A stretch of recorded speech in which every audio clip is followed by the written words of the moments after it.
What's up, everybody? Welcome to In Love with Horror. My name is AJ, I'm Christy. and y'all, we got a review for y'all. And this one is another one of those public domain movies. It's actually all about Bambi. It's called Bambi: The Reckoning. It's coming from Jagged Edge Productions, the same company, production crew that did the Winnie the Pooh, Blood and Honey films.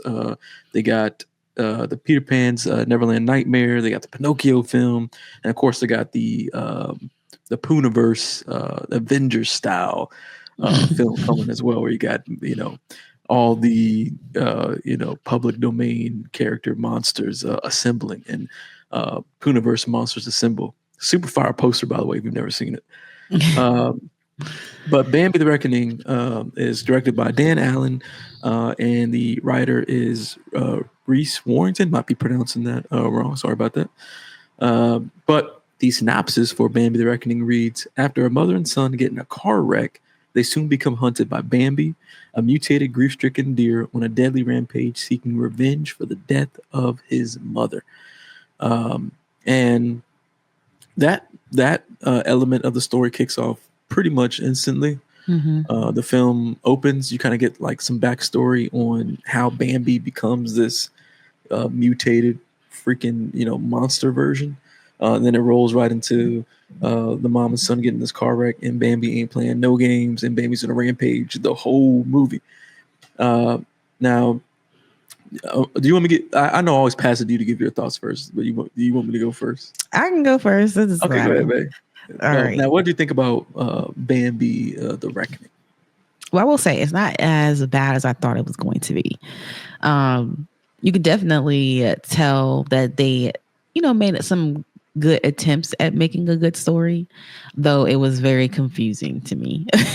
And like, there's a lot of questions I have like that don't get answered throughout the movie. Like with certain characters, things that happen, I'm like, what is this? What is the purpose of this? What is this there for? And then we don't never find out. But I do really like the Bambi sequences. Like the deer is mad as hell, and he showed no mercy to these people. And so I do like those parts of the movie. The Bambi itself looks really good. Yeah, it does. Near the end, it starts even looking like the creature from The Ritual, which I really like. The creature from The Ritual, it looks really similar near the end of the movie when you get like all these really cool shots of the Bambi. But they definitely did a good job with that creature and making it feel like it's stalking people, ready to kill people. Like those elements I thought were done really well. It's almost like they came up with all of these scenarios and then tried to build a story around that stuff, because the story to me was the weakest part of the movie. And I guess that's to be somewhat expected with these type of movies. But I thought they did a really good job with the second Winnie the Pooh, Blood and Honey. So I was kind of expecting it to be somewhere on that level. But I know we have a different director, but I think it's the same writer. Is it not the same writer? I believe it's the same writer, I think. Either way, I do prefer that movie to this one for sure. Like, it's definitely very strong in that element, because I personally like a good story. I like a good plot. And this one it was all over the place with the plot. Like there was a whole bunch of different stuff going on. I do think these people within the cast gave their best. Like I really like the mom, the main character mom. I thought she was really good. And I like the Bambi. I agree. But yeah, those are my thoughts. What did you think? Yeah, I agree with what you said. I was very surprised at how well produced the film is, because I almost feel like, going into a lot of these public domain creature features now, you almost have this expectation where they're going to be, a little bit lower quality in the production value. But this film actually looks really good. Like I was really shocked by how good it looked. Even a lot of the shots, there's some great visuals with, especially with Bambi, with like this dope lighting that this takes place pretty much all at night. Yeah, which I think was really good. Which I think was a smart decision, because you can kind of hide some of the CG imperfections a little bit better. But there's some striking shots with the lighting and the moon with Bambi. That was like, damn, this shit actually looks really good. Yeah, I think the But cinematographer, if I'm not mistaken, his name was like Vince King or Vince Knight or whatever. But yeah, he did his thing with that for sure. yeah, he 100% went crazy with it. He did really good with the way the film looks, and for Bambi to be like a CG character, like it was well placed in the environments. The like all the performers reacted really well to this Bambi. I'd be curious to see like how uh, they had the placement markers for where Bambi Mm-hmm. would be on the set because they were reacting to it really, really well. And there's Mm-hmm. just some really dope sequences in this film. This is a spoiler-free review, but there's a part that involves Bambi getting into a house where like I was very Oh man, surprised by how that was well good. Mm-hmm. that sequence played out. A lot of tension, some great kills, like Bambi's going crazy. Now, like you said, I think the best parts of this film are all the parts that involve Bambi and Bambi rampaging. Those Mm-hmm. they're honestly incredible parts of the movie that I actually really enjoyed a lot. But I do agree that the story is weak on this one, and there's a lot of questions that go unanswered by the end of the film. Um, I won't really get into the specifics, but there's a certain character that seems to have some sort of connection, like psychically, that maybe with what may be going on, and that's never really explained unless I missed it. No, I Uh, wasn't explained. yeah, and then there's also I do like some of the messaging where they kind of have like an environmentalist Mm-hmm. message in this film that I actually really like.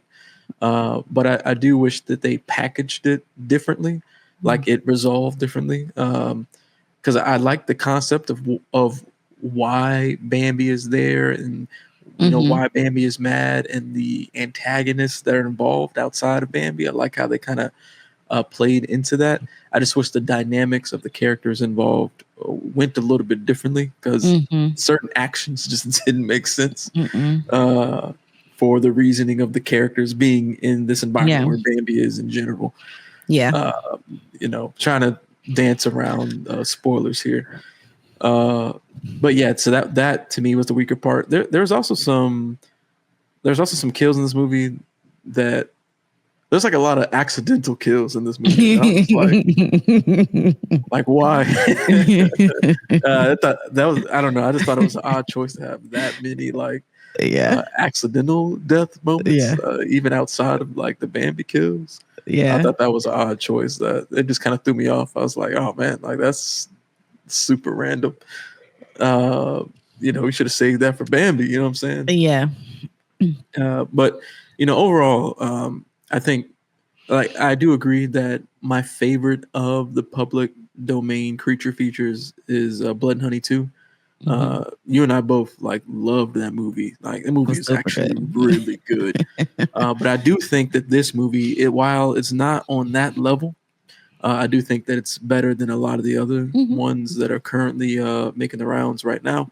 And I think it's mainly due to you're coming to see Bambi, you know, fuck stuff up, and you're definitely getting that. There's some good kills. There's also some good gore moments. There's not as much I feel like as I Expected. was expecting or hoping, Mm-hmm. but when they do happen, they are really good. Mm-hmm. Like in the opening sequence, there's some good stuff in there, and then um, one character in particular really is jacked. Uh, but yeah, there's that. My thing, honestly, this is just the story. If the story was different, I think this movie could actually been like really good.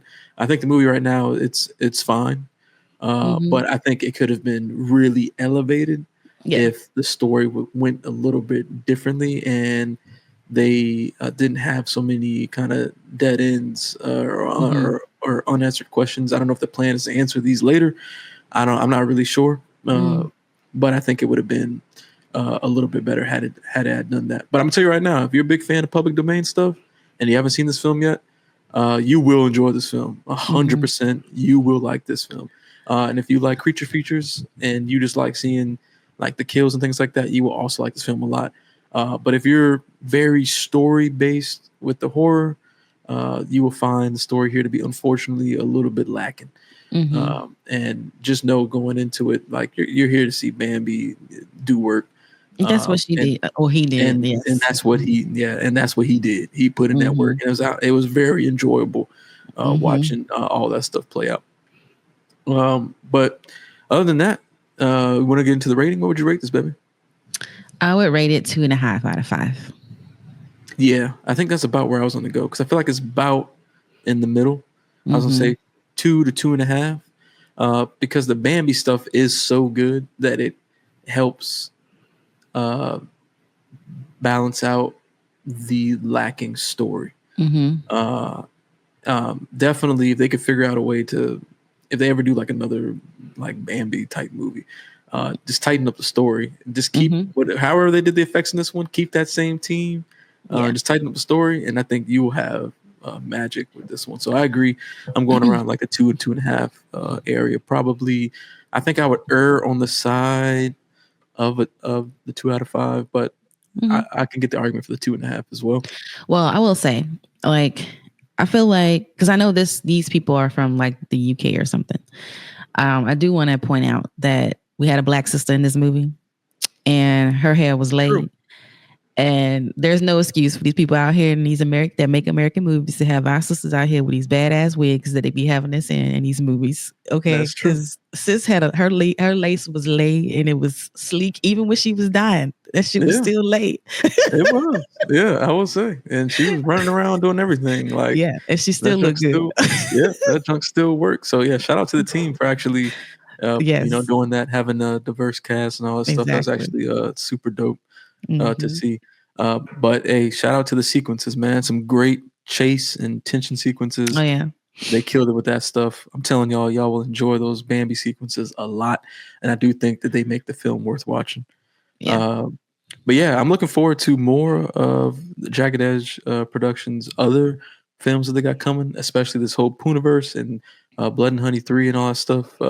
I would love. I'm excited to see what else they have coming. I haven't seen some of the other ones that they've done, but if they keep on the uptrend with the quality, they'll keep making bangers for sure. Hmm. But Yeah, yeah, y'all, that's it for Bam the Reckoning. Check it out. It's in theaters now, right? Is limited release?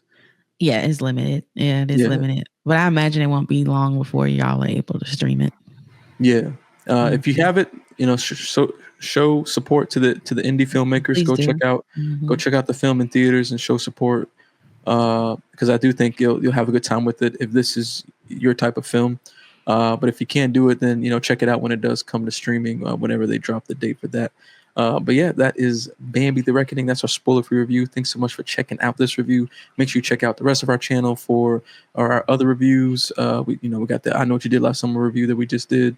Then check out our podcast over on Spotify and Apple, where we got our Scream If You've Seen This weekly series, where we spend every Wednesday talking about an older horror film. We've already done the OG, I Know What You Did Last Summer, and the Skeleton Key, and then we got the Reef coming for our next one. So definitely check us out over there as well. We appreciate y'all. Shout out to our Patreon members and our YouTube members. We love y'all. Thank y'all for supporting us on that level. And we will see y'all in the next video. We out. Peace.